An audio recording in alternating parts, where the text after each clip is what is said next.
Hello, class. Mr. Offer. Now, we're here today, History 1302. This is section 4. Now, this is going to be a long section because we're going to have to handle quite a bit. Now, I'm excited, guys, because in this part of the course, I really get to talk about some really cool things, things that I really like. So, kind of hang on. So, we're going to break this down into 5 parts. And we're into the 20th century. That's the whole thing, guys. So this is part 1 of that. So I want to kind of explain to you what's going on. We have now got into the 20th century. Things like baseball. Baseball has came up. Boxing has came up. All these spectator sports. Before, guys, if you were back in that 19th century in the Civil War era, you lived on the farm, you came in, you worked 6 days a week, you went to church on Sunday and sat out on the porch and drank tea and talked to the kids. That was the big entertainment. Now the 20th century is going to come.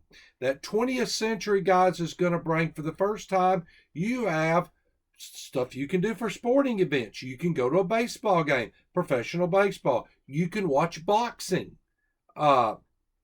The bicycle, which, we take that for granted, but the bicycles will come up. Those were big things. People could exercise. From the bicycle, the Wright brothers will create the aircraft. So the 20th century is an exciting time to be alive. There's all these new things that are coming out, all these new gadgets, and who is our president? Well, I'm going to spend a whole section on Theodore Roosevelt. It's not going to be this one because I could talk probably on Roosevelt forever. I really like Theodore. I'll spend a section on him, but it's not this one right here. So let's talk about Theodore Roosevelt. We know Roosevelt will come after McKinley's assassinated. Roosevelt will be the vice president. He'll step in. Guys, and I'm not going to spend a lot in this session talking about Roosevelt because Roosevelt is just an interesting guy. If you remember, guys, you got to write a paper, the greatest president of the 20th century. Roosevelt's number 1. He starts the 20th century off. Bill Clinton ends it. So you've got to pick, you've got between Roosevelt and Bill Clinton, there's a whole bunch of them. I mean, we're going to talk about a bunch of different guys. But Roosevelt is the perfect president of the 20th century. He's the 20th century man. Roosevelt has a bicycle. He rides a bike. When he's the police commissioner of New York, he rides a bicycle to work. He wants to fly in the first plane. He contacted the Wright brothers. They had to tell Theodore and Roosevelt, no, these planes are dangerous. People are dying. You're the president, But Roosevelt is that guy. He wants to do everything and anything. That's Theodore Roosevelt. Again, I'll spend a whole session with him.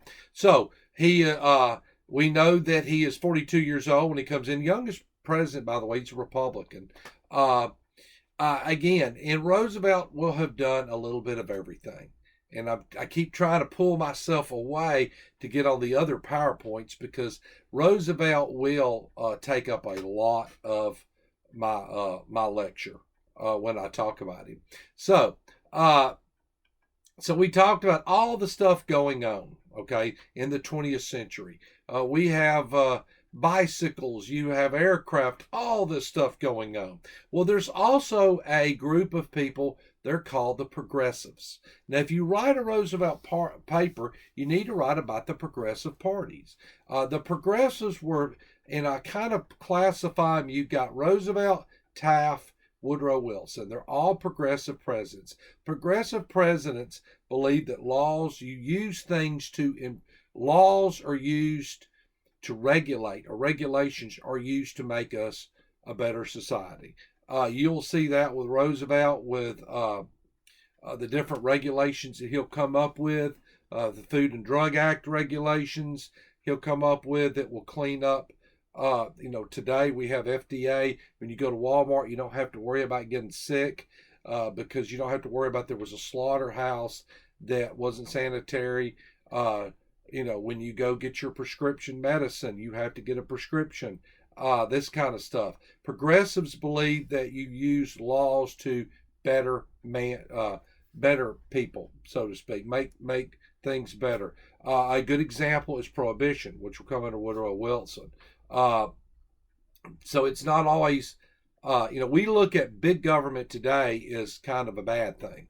We don't like, or some of us don't, we don't like big government.